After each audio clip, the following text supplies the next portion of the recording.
విష్ణు సహస్రనామం వ్యాఖ్యానం అసలు అదొక పెద్ద విశేషం. విష్ణు సహస్రనామానికి అంతటి సహస్రనామానికి వ్యాఖ్యానం ఆయన మామూలుగా వ్యాఖ్యానం ఇవ్వాలంటే ఇప్పుడు లలితా సహస్రనామం అంటే ఆయన సాయంత్రం పూట ప్రేయర్ అయిన తర్వాత తాతగారు కూడా కూర్చుండేవారు. ఆయన దాని వ్యాఖ్యానం అని ప్రవచనం చేసేవారు, వివరంగా చెప్పారు. విష్ణు సహస్రనామం ఎప్పుడు చెప్పారనేటువంటి చెప్తే చాలామంది కింద పడిపోతారు. మరి ఇది కూడా అలాంటిదే కదా. అది ఎక్కడ క్లాసుల్లో చెప్పారా, లేకపోతే ఇక్కడ చెప్పారా, లేకపోతే బోర్డు మీద ఇది వివరించారా, అలాగా. ఓ రోజున చిన్నవాటిల్లో ఉండగా ఓ రోజున పొద్దున్న షేవింగ్ చేసుకుంటున్నారు. షేవింగ్ చేసుకుంటుంటే ఆ సమయంలో అంటే ఒకడు వచ్చి అడిగారు, మాకు దీనికి విష్ణు సహస్రనామానికి వ్యాఖ్యానం కావాలి, మీరు ఇస్తేను అది రోజు చెప్తారా, ఎలా చెప్తారు అంటే, అలా కాదు, ఇప్పుడు కావాలంటే ఇప్పుడు చెప్తాను రాసుకుని. అదేమిటిది, ఆయన షేవింగ్ చేసుకుంటూ విష్ణు సహస్రనామ వ్యాఖ్యానం చెప్తారంటారనేటువంటిది. కానీ మరి ఇంకా ఆయన చెప్పిన తర్వాత అది తిరుగులేదు కదా. ఆయన టకటకటక అంటే మనం విష్ణు సహస్రనామం చదవాలంటేనే మన స్నానం చేసి కూర్చుని మన ధ్యానం చేసి అవి చదవడం అనేటువంటి అంటే మరి ఆయన ఎలాగా షేవింగ్ చేసుకుంటూ కూడా విష్ణు సహస్రనామానికి అలాంటి వ్యాఖ్య మరి మామూలు ఇదేంటది ఏమన్నా. ఎంతమంది ఆ వ్యాఖ్యానం చదివారు, ఇంగ్లీష్లో ఇచ్చారు. రోజు షేవింగ్ చేసుకునేటప్పుడు ఇచ్చేవారా? అంటే అది చెప్పారు, నాకు వేరే టైం నాకు దొరకదు, దీనికి మళ్ళీ ప్రత్యేకంగా చెప్పాల్సినటువంటిది లేదు, అందుకని నేను ఈ సమయంలో ఖాళీ ఉంది కాబట్టి ఈ సమయం చేసుకుంటే నేను చెప్తాను, నీకు అభ్యంతరం లేకపోతే అని అలా చెప్పారు ఆయన. అలా దిగొచ్చింది. అలా వచ్చిందంటే మరి ఆయన జీవితం అంతా ఎంతో పవిత్రమైనటువంటిది. ఇది పవిత్రమైనది, ఒక అపవిత్రమైన పని అనేటువంటిది లేదు కాబట్టి అది అట్లా దిగి ప్రతి క్షణము పరహితం కోసం ఉన్నటువంటిది ఆయన దిగొచ్చిన లోకస్ వేసుకోవడం అనేది పరమగురువుల ప్రణాళికల్లో జీవించడమే తప్ప అనుక్షణం ఉచ్ఛ్వాస నిశ్వాసలే అనేది. మరి అంతకంటే ప్రూఫ్ ఏమిటి మనకి? ఎందుకంటే విష్ణు సహస్రనామ వ్యాఖ్యానం ఏమిటి, ఎవరన్నా చెప్తే నమ్ముతా, తాత ఎవరని చెప్తే అసలు చాలా ఇదిగా ఉండే అభాస్యంగా ఉండదు కదా. విష్ణు సహస్రనామం అంటే ఎంత దీనిలో నిష్టగా ఉండి చెప్పాలి అని అంటారు. కానీ షేవింగ్ చేసుకుని విష్ణు సహస్రనామం చెప్తారంటే మరి అందరికీ ఆశ్చర్యంగా ఉండదు. ఆశ్చర్యంగా ఉండేవాడు ఆశ్చర్యంగా ఉంటుంది, ఇంకా రకరకాలుగా ఉంటుంది. కానీ అది ఫ్యాక్ట్. రోజు ఇంచుమించుగా ఆయన కొంచెం తాతగారి దగ్గర నుంచి మా అందరికీ అంటే ఈ షేవింగ్ తిప్పుకొని చేసుకుని ఇవన్నీ పెంచడం అనేటువంటి అలవాట్లేదు. అందుకనే గురువుగారు అంటే గడ్డాలు మీసాలు ఉంటాయి అనుకుంటే ఆయన చాలామంది చోట్ల కొంతమంది పొరపాటు పడేవారు. అందుకని ఆ చేసుకుంటున్నప్పుడు కూడా ఒకదానికి వ్యాఖ్యానం చెప్పారంటే అది మామూలు విషయం కాదు.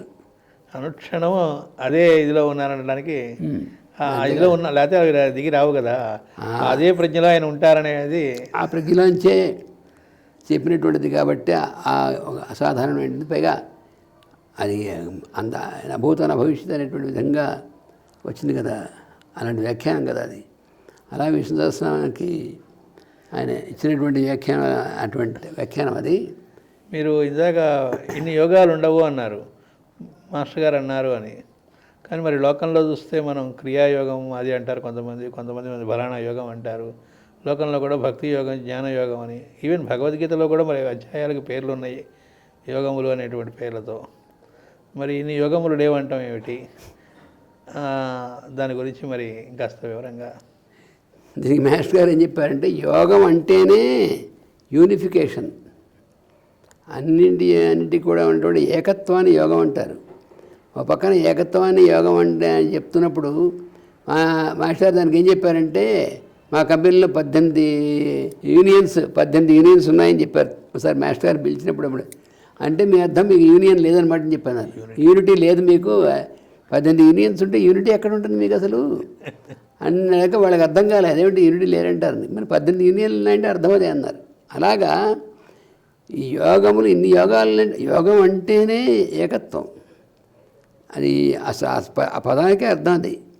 అలాంటిది ఈ భక్తి యోగం వేరు, జ్ఞానయోగం వేరు, క్రియాయోగం వేరు, మరి ఎన్ని యోగాలు, ఇన్ని రకాలైనటువంటి యోగాలు ఇవన్నీ వచ్చినటువంటివి అంటే మరి జనాల్లో గందరగోళం కదా అది. అందుకని మాస్టర్ గారు మొదట్లోనే చెప్పారు, యోగం అంటేనే అది యూనిటీ.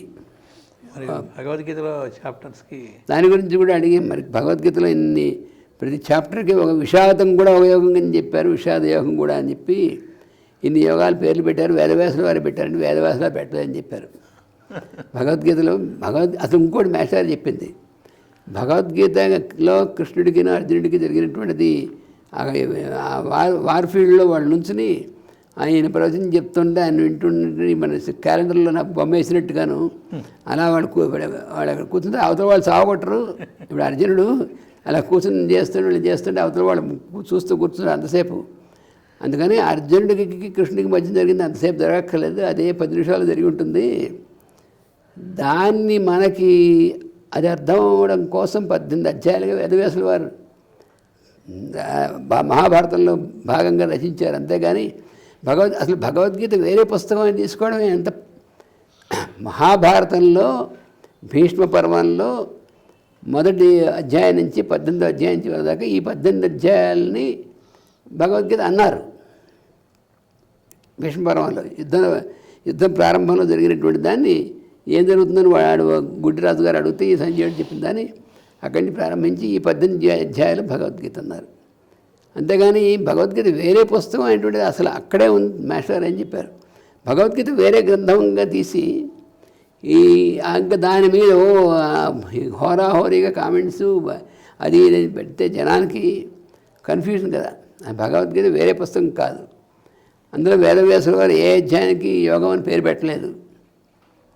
ఇప్పుడు మీరు చెప్పినట్టు ఆలోచిస్తే విషాదం యోగం ఎలా అవుతుంది? విషాదం వాడికి విషాదం వచ్చి వాడు ఏడుస్తుంటే అది యోగం అంటే ఎట్లా? విషాద యోగం అంట. మరి వేదవ్యాసులు వారు అయితే పెడతారంటే ఎలాంటి మన నేమ్స్, కామన్ సెన్స్ అనేటువంటిది. అందుకని భగవద్గీతలో అధ్యాయానికి ఏ అధ్యాయానికి వేదవ్యాసులు వారు పెట్టలేదు. అక్కడ జరిగినటువంటి వాడి సంభాషణని 18 అధ్యాయాలుగా మనకి ఇవ్వకపోతే మనకి ఎక్కదు. ఎందుకంటే మనకి దాన్ని విడమర్చి మన జీవితానికి అనుసంధానం చేసి ఇవ్వడం కోసం కదా. లేకపోతే వాడిద్దరు మాట్లాడుకుంటే మనకెందుకు అన్నట్టుగా ఉంటుంది. వాడిదో అర్జునుడు కృష్ణుడు మాట్లాడుకున్నారు అని చెప్తే అప్పుడే అయిపోయింది, 5,000 సంవత్సరాల కింద. ఇప్పుడు మనకెందుకు పనికి వస్తుంది అని ఉండదు. అందుకని వేదవ్యాసుల వారు దాని మొత్తాన్ని జాగ్రత్తగా తీసి, ఎందుకని ఆ మొత్తం మహాభారతం రాసిందేమో ఆయన, కాబట్టి జరిగినట్టుగా ఆయన చూసి దర్శిస్తూ రాశారు.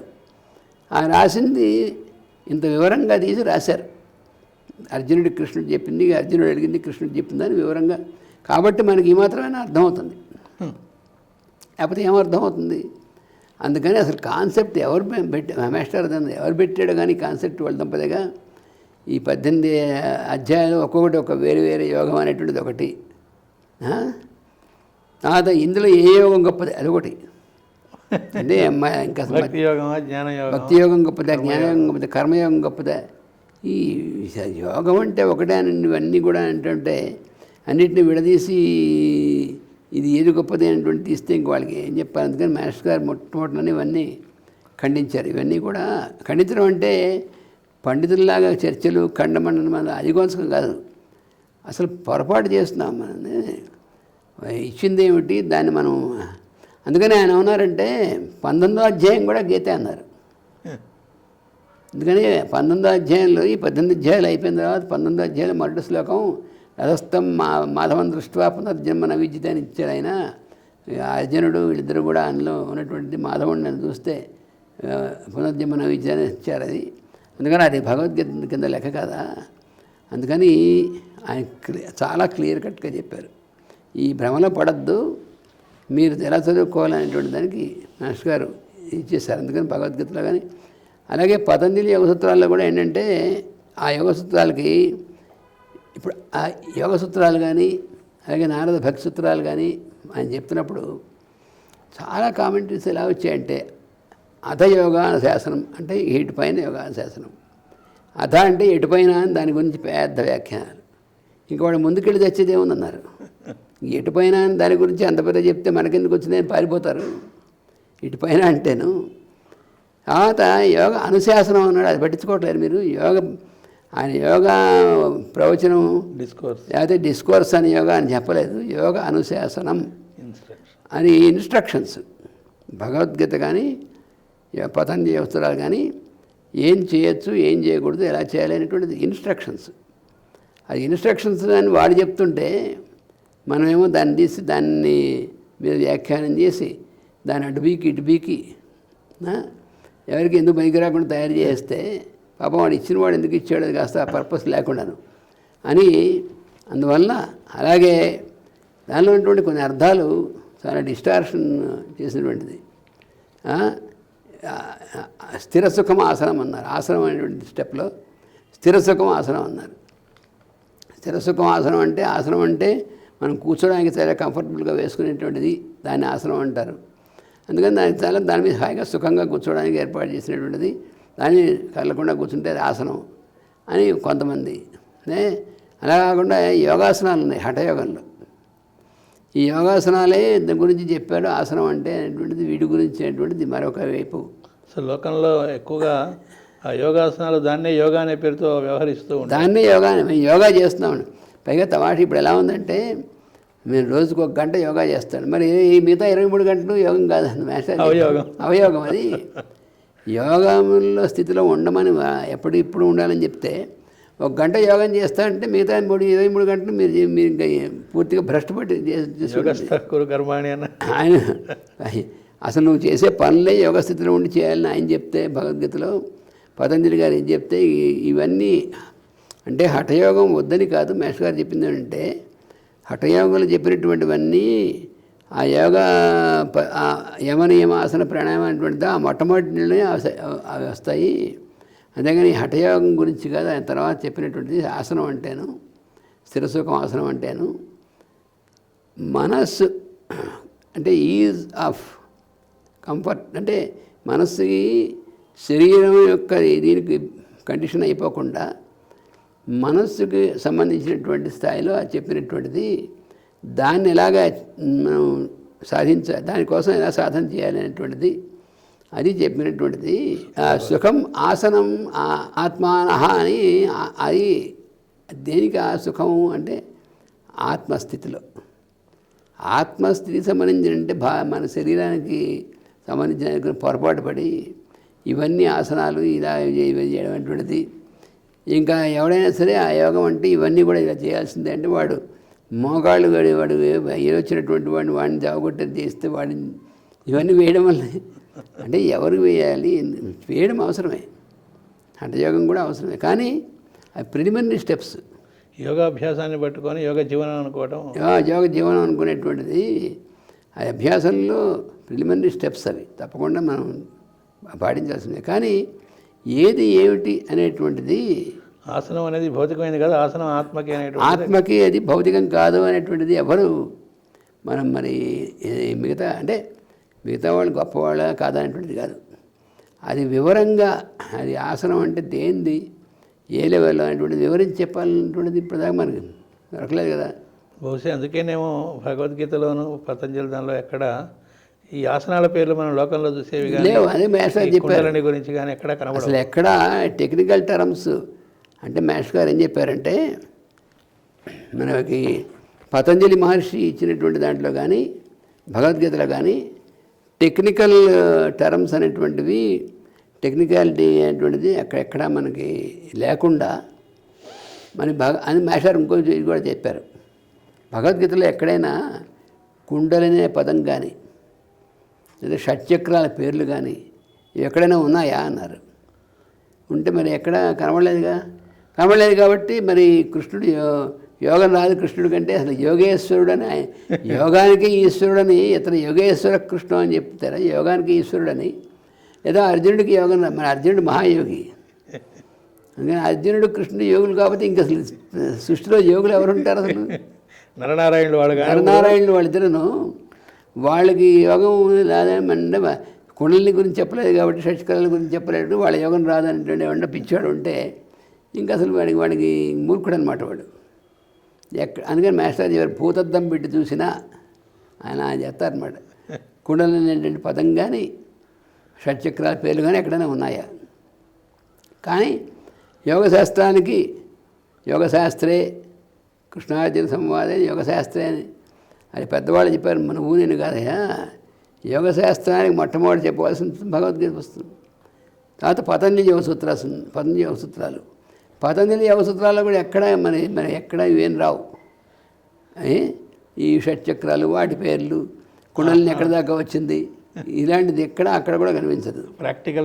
ప్రాక్టికల్గా ఏం చేయాలి అనేటువంటిదే ఉంటుంది.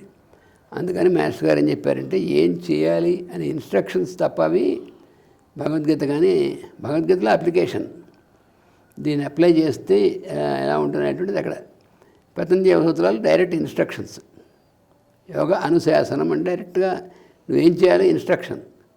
అది తెలుసుకోకుండా దాని గురించి భయంకరమైనటువంటి ప్రవచనాలను వ్యాఖ్యానాలు చేసేస్తే అది ఎలా ఉపయోగించుకోవాలంటే వాడు తెలియకపోతే, ఇప్పుడు మనం ఏదైనా టెక్నికల్గా కొత్తగా ఒక ఇది మనకు తెలియంది, అది ఎలా ఉపయోగించుకోవాలనేటువంటి ఇన్స్ట్రక్షన్స్ ప్రకారం. ఇప్పుడు మనం ల్యాప్టాప్ కొన్నాం అనుకోండి, ముందు మనకు తెలియదు కదా నేర్చుకునేప్పుడు. ఆ ల్యాప్టాప్కి ఇన్స్ట్రక్షన్ ఉంటాయి కదా, ఆ ఇన్స్ట్రక్షన్ ప్రకారం మనం చేస్తే తర్వాత మనకు అలవాటు అవుతుంది. ఆ ఇన్స్ట్రక్షన్స్ మానేసి ఈ ల్యాప్టాప్ దేంతో తయారు చేశారు అని అలా ఉంటుంది. ఈ భగవద్గీతని పతంజలి సూత్రాలని అలా చేస్తే ఇంక వాడు ఎందుకు పైకి రాదు. అది ఫిలాసఫీ లాగా ఉంటుంది తప్ప ఉపయోగం లేదు, ఉండదు. మరి ఉపయోగం ఉంటుంది? మన నిత్య జీవితంలో మనకు వచ్చేది ఏం లేదు. మన నిత్య జీవితంలో పనికిరాని దాన్ని, నిత్య జీవితంలో అప్లికేషన్ పనికిరాని దాన్ని మనం ఎందుకు అసలు తెరవడకూడదు? మనకి అదే మాస్టర్ చెప్పింది. నిత్య జీవితంలో పనికిరాని వాళ్ళు ఎందుకు ఇస్తారు అసలు? ముందు వాళ్ళు మనకి ఇచ్చిందే అసలు నిత్య జీవితంలో పనికొచ్చేటప్పుడు ఇచ్చారు, పనికి రాకుండా ఉంది ఎలా ఇస్తారు? అలాంటిది నువ్వు సరిగ్గా అర్థం చేసుకోకుండా, అందుకని మనం ఏం చేయాలంటే సరిగ్గా దాన్ని ఈ రకమైనటువంటి విధంగా ఇచ్చేటువంటి వాళ్ళ దగ్గరికి వెళ్ళి మనం వాళ్ళ దగ్గర సరెండర్ అయ్యి వాళ్ళ దగ్గర మనం చేయాలి. అందుకని పతంజలి యోగ సూత్రాలు ఏ రకంగా మనం చేయాలనేటువంటి రైట్ టైప్ ఆఫ్ స్టడీ అనేటువంటిది మాస్టర్ గారు అందులో అసలు యోగ ప్రసంగాలు అనేటువంటిది మొదల నుంచే అసలు ఇది ఎందుకోసం మనం చేయాలనేటువంటి దాన్ని దగ్గరికి ఆయన లీడ్ చేస్తూ అని మనకి ఎన్ని ఎగ్జాంపుల్స్ ఇచ్చారు మన లైఫ్లోంచే. తెలుగులో ఆయన పతంజలి అన్ని సూత్రాలకి 4 పాదాలకి వ్యాఖ్యానం ఇచ్చారండి. తెలుగులో మొత్తం సమగ్రంగా 4 సూత్రాలకి కూడా, అదే 4 భాగాలకు కూడా పతంజలి సూత్రాల్లో ఆ విభాగం ఉంది. సమాధి పాదం, సాధన పాదం, విభూతి పాదం, తర్వాత కైవల్య పాదం, 4 పాదాలు కదా. ఈ 4గింట్లో ఉన్నటువంటి సూత్రాలు అన్నిటికి కూడా సమగ్రంగా ఆయన వ్యాఖ్యానం అంటే ప్రసంగం చేశారు. అది మనకు అదృష్టం. మీ ఇంట్లోనే చేశారు? అది మా ఇంట్లోనే చేశారు. మేము అక్కయ్యపాలెం ఇంట్లో ఉన్నప్పుడు ఆ ఇంట్లోనే చేశారు. పూర్తిగా సంపూర్ణంగా చేశారు. పూర్తిగా రికార్డ్ అయింది. అదృష్టం ప్రకారం లలితా సహస్రనామం వల్ల కాకుండా ఇది పూర్తిగా రికార్డ్ అయ్యి మనకు అందుబాటులోకి వచ్చేసింది. 83 కాబట్టి మనకి పూర్తిగా అందుబాటులోకి వచ్చేసింది. లేకపోతే ఏమవునా మనకు తెలియదు. మరి అది అదృష్టం మనకి. అంటే ఆయన ఇచ్చినటువంటిది నారద భక్తి సూత్రాలు కూడా ఇచ్చారు. నారద భక్తి సూత్రాలు కూడా పూర్తి, అంటే నారద భక్తి సూత్రాలు వ్యాఖ్యానం ఇచ్చారు. అది నారద భక్తి సూత్రాలు ఇంకొన్ని సూత్రాలు కొంత మిగిలి ఉంది. ఈ పతంజలి మాత్రం ఏం మిగల పూర్తిగా ఇచ్చేశారు. మొత్తం కంప్లీట్గా ఇచ్చేశారు. ఇదే కాకుండా ఒక చిన్న పుస్తకం ఒకటి సింపుల్గా సూత్రం, దానికి మామూలు వర్డ్స్లో దానికి అర్థం ఇలా ఇచ్చినటువంటిది కూడా ఇంకో పుస్తకం ఇచ్చారు. తర్వాత ఇది ఒకటి ఇచ్చారు. ఇది మనం చదువుకుంటే ఎవరైనా చదువుకున్న వాళ్ళకి. ఇవన్నీ కాకుండా పతంజలి యోగ సూత్రాల మీద చాలా తేలికైన భాషలో ఒక అద్భుతమైనటువంటి విధంగా తెలుగులో ఆయన, అంటే అప్పటికి యోగ ప్రసంగాలు 83లో చేశారు. దానికంటే ముందు శ్రీశైలంలో క్లాసులు పెట్టారు. ఆ క్లాసులు పెట్టినప్పుడు 80లో ఒకసారి 81లో ఒకసారి పెట్టారు. ఆ పెట్టినప్పుడు ఈ చాలా సులువైనటువంటి విధంగా, అంటే అసలు అది చదువుకుంటుంటేనే మనకి అనుభూతిలోకి లీడ్ అయ్యేటువంటిది, సులువైన పదాలతో సులువైన విధంగా ఒక ప్రసంగాలు కాకుండా ముందు తెలుగులో వ్యాఖ్యానం ఇచ్చారంటే ఇంగ్లీష్లో వ్యాఖ్యానం ఉంది, తెలుగులో వ్యాఖ్యానం ఇచ్చారు. అది ఆయన పూర్తిగా ఇచ్చారనే నాకు తెలుసు. అది జగన్మోహన్ గారు కూడా వాళ్ళు కూడా చదివారు, పుణ్యశాస్త్రి గారు చదివారు. అంటే డిక్టేట్ చేసేప్పుడు వీడు రాసుంటారు. డిక్టేట్ చేసేప్పుడు వీడు కొంత రాశారు, ఉంది, చదివారు. మేము అది వినడం కూడా జరిగింది. కానీ ఆ వ్యాఖ్యానం ఎక్కడా బయటికి రాలేదు. అయ్యో. అది అవి మరి ఆయన రాసినటువంటి వ్రాతప్రతులు పెట్టారుగా, జాగ్రత్త వేశారు కదా, అందులోంచి ఇది మాత్రం బయటికి రాలేదు. చాలాసార్లు నేను అడిగినప్పుడు అలాంటిది ఏం లేదని చెప్పి అది చెప్పాను. జగన్మోహన్ రావు గారు మరి ఆయన మాస్టర్ డిక్టేట్ చేసింది రాసిన వాళ్ళు ఆయన, పుణ్యశాస్త్రి గారు ఆ శ్రీశైలంలో కొన్నాళ్ళు ఆయన కూడా ఇక్కడ ఉన్నారు, రాశారు. మరి అటువంటి వ్యాఖ్యానం అసలు చాలా అద్భుతమైనటువంటిది. అది కనిపించకుండా మరి ఎందువల్ల చేశారో ఏమైందో, ఆ మిస్టరీ ఏమిటో మనకు అర్థం కాదు. అది గ్రంథం బయటకు వస్తే చాలా సులువుగా, అంటే యోగ ప్రసంగాలు వింటుండగా మనకు ఉంది, కానీ ఇంకా సులువుగా డైరెక్ట్గా మన ఎక్స్పీరియన్స్లో తీసుకెళ్ళిపోతుంది. అలాంటి ఇచ్చారు. ఎందుకంటే ఆయన ఎగ్జాంపుల్స్ అలా ఉంటాయి కనుక. మరి ఎంతమందికి అవసరం, ఎంతమందికి ఉపయోగపడుతుంది. దాన్ని మనం స్క్రిప్ట్ కనబడకుండా చేసేస్తుంటే మరి అది అశ్రద్ధో లేకపోతే ఆ స్క్రిప్ట్ మరి ఎందుకని ఏ కారణం చేత ఇది చేశారనేటువంటిది అది కూడా చాలా శోచనీయమైనటువంటి విషయం. ఇదొకటి. తర్వాత మాస్టర్ గారు రాసినటువంటి కావ్యం రాసలేనటువంటిది, అది కొంత పార్ట్ మాత్రమే పబ్లిష్ చేసి మిగిలిన పార్ట్ అంతా పద్యాలన్నీ కూడా ఉన్నటువంటిది. దాన్ని అది అంతే దొరికింది, మిగతా పోయాన్నారు. అంతే దొరికింది అయితే తర్వాత పబ్లిష్ చేసిన మళ్ళీ కొన్ని పద్యాలు దానికి యాడ్ చేశారు, చూసాం. కాబట్టి ఉన్నదని తెలుసు. మరి ఎందుకని మరి అందరికీ అందకుండా చేస్తారనేటువంటిది ఆయనకే దండం పెట్టాం. ఎందుకంటే ఎవరిని ఏమనలేము, మరి ఎవరిని మనం దూషించకూడదు. ఎలా అయితే రామానుజాచార్యుల వారు అందరికీ అందాలనే నామాన్ని చేశారో అట్లా మాస్టర్ గారు అందరి కోసం అని చెప్పి, అసలు ఆయన లైఫే అందరి కోసం, ఆయన లైఫ్ మొత్తం ప్రతి క్షణం అందరి కోసం. ఈవెన్ సివివి గారిది కూడా ఏదో లిమిటెడ్ లాగా ఓ సెక్షన్ ఆఫ్ పీపుల్ అన్నట్టుగా ఉన్నదాన్ని ఆయన అందరికీ ఆ నామాన్ని ఇచ్చి విశ్వవ్యాప్తం చేసి ఆ ప్రేయర్ అందరికీ ఇచ్చి అందరూ ధరింపజేయడానికి రామానుజాచార్యుల వారిలాగా మరొక రామానుజాచార్యుల వారిలాగా ఆయన చేసినటువంటి ఆ లైఫ్. అందుకని కర్పూరాయ చైతన్యం ఉన్నారు లక్ష్మణ ఇతరుల వారు ఆయన్ని. అలాంటిది ఆయన ఇచ్చినటువంటి దాన్ని అందనీయకుండా దాచుకోవడమో లేకపోతే డిస్ట్రాయ్ అయిపోవడమో మరి చేస్తే. శారదా తిలకతంత్ర గ్రంథానికి కూడా ఆయన వ్యాఖ్యానం ఇచ్చారండి. శారదా తిలకతంత్రానికి కూడా పూర్తిగా కాదు, అందులో చాలా పార్ట్ ఆయన క్లాసుల్లో పెట్టి చేశారు. అది కూడా చాలామంది నోట్స్ రాసుకున్నారు. అది కూడా మరి బయటకు వస్తే అది కూడా చేయొచ్చు. అది కూడా అందుకని అది కూడా ఇలాంటి మరి ఇంకెన్నున్నాయో మేము అన్నీ వేసాం, అన్నీ రాసేసాం, అన్నీ పబ్లిష్ చేసాం. ఎందుకంటే మీరు చెప్పినప్పుడు ప్రాక్ పశ్చిమాల్లో ఆయన కొన్ని పుస్తకాలు నేను ట్రాన్స్లేట్ చేశాను, ఎడిప్ట్స్ ఆఫ్ ది 5 ఎలిమెంట్స్ అని, ఇంకా కొన్ని పుస్తకాలు పంపించారు కూడా ఇక్కడికి. కానీ మరి అవేవి ముద్రణలోకి రాలేదు. అలా 5 పుస్తకాలు దాకా దానిలో పేర్లు ఆయన డైరీ కాబట్టి బయటకు వచ్చాయి.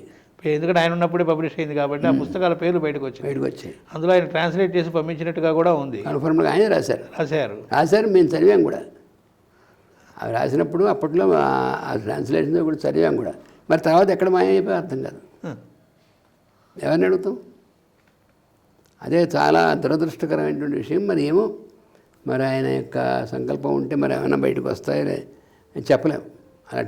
అలా ఆయన పాశ్చాత్య దేశాల యొక్క దీంట్లో వెళ్ళినప్పుడు అలా ఎన్ని గ్రంథాలు అనువాదం చేశారో, ఆయన పంపించారు అనేటువంటిది కూడా చాలా ఆయన చెప్పినవి ఎన్ని ఉంటే. ఎందుకంటే మనం మీరు చదువుతున్నప్పుడు భాగవత రస ప్రకాశానికి కూడా ఆయన ఇంగ్లీష్లో వ్యాఖ్యానం రాస్తూ ఉన్నానని చెప్పి ఫారెన్ టూర్స్లో రాశారు ఆయన. అది మీరు చదివారు అన్నారు. అది కూడా మనకు ఎంతవరకు రాశారో మనకు తెలియదు. అది ఏది పుస్తక రూపంలో ఎక్కడ కనబడలేదు. మరి అప్పుడు మరి బయటకు వస్తుందో లేకపోతే వేరే వాళ్ళ పేరుతో వస్తుందో మనం ఏం చెప్పలేము. ఎందుకంటే మరి ఆయన డైరీస్లో నుంచి అలాగే వచ్చాయి కదా మరి.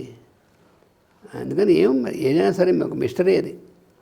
చూద్దాం మరి ఆయన ఎలా అనుగ్రహిస్తారో, ఏం చేస్తారో. మరి ఆయనకు అనుగ్రహం ఉంటే తప్ప ఆయనే వాళ్ళకి ఆ సద్బుద్ధిని ప్రసాదించి ఏ పర్పస్ కోసం ఆయన అందరికి అందడం కోసం గొంతెత్తి అలుపెరగకుండా అందరికీ దాన్ని అందించాలనే ఉద్దేశంతో చెప్పారు. చెప్పారు.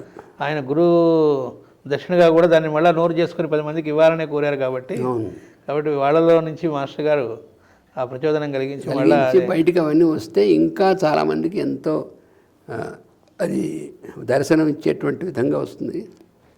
మరి మన లైఫ్ టైంలో మనం చూస్తే మనకి కూడా ఆనందం అంటే నాకు అనిపిస్తుంది. చాలా ధన్యవాదాలు గురువు గారు. నమస్కారం అండి.